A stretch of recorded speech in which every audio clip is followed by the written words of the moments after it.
What's up FFXIV and Jane gamers, this is Jaden for Team AJJ. Welcome to the channel where we cover all Final Fantasy XIV content quick and easy so you can get back to gaming. Alright, let's get at it. This is going to be a quick guide on the Sunken Temple of Qarn. In this video, we're going to cover 3 bosses you'll encounter in this dungeon and if necessary, noticeable trash and mechanics. Your party is going to encounter Qarn face or adds in various points of the dungeon. These adds need to be killed on the orange glowing platforms in order to open doors to different rooms throughout the dungeon. The first boss of the dungeon is going to be Terra Total. The tank should pick the boss up and stay in the middle of the 3 platforms in the room. The boss is going to cast Mo, a wide frontal cone AoE. Getting hit by this attack is going to cause poison damage.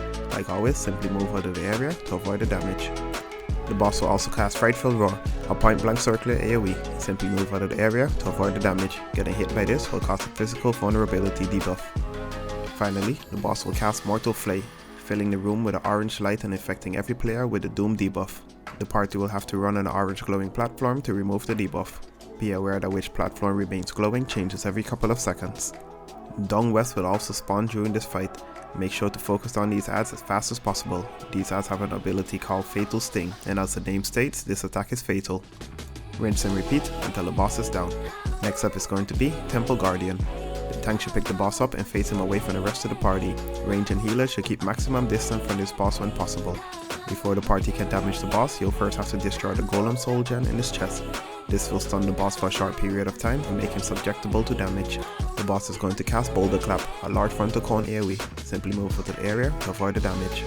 The boss will also cast Rock Slide, a large frontal line AoE. Once again, simply move out of the area to avoid the damage.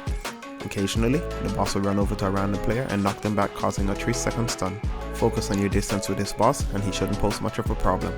The final boss of the dungeon is going to be Adjudicator. This boss consists of 4 phases. In phase 1, when the boss is at full health, Sunjura adds will spawn. Just like earlier, these adds need to be killed on the orange glowing platforms. The boss will occasionally cast Darkness, a frontal cone AoE attack. Simply move out of the area to avoid the damage. Phase 2 starts when the boss is at 75% of its health. A Metro Verge ad will spawn and target a random player with a frontal line AoE. Dodge the AoE and kill the ad. The boss will start to randomly cast Paralyze, paralyzing one player for 3 seconds. Note this ability can be interrupted. Phase 3 starts when the boss is at 50% of his health.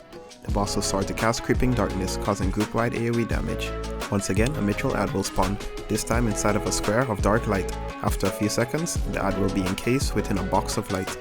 Make sure to DPS this ad down before this happens. If the ad manages to explode, this will cause heavy group-wide damage. The final phase of this fight starts when the boss hits 25% of his health. In this final phase, 4 Mithril ads will spawn throughout the room. These ads will target a random player with an AoE beam of light. Simply step out to the lit up area and focus on the ads. This fight will keep the party on its toes, but if you stick to these tactics, the boss should fall over in no time. If you enjoyed the video, don't forget to like, comment and subscribe, and hopefully I'll see you in the comment section. Alright, now do you know what to do? Queue up and go show them why you belong.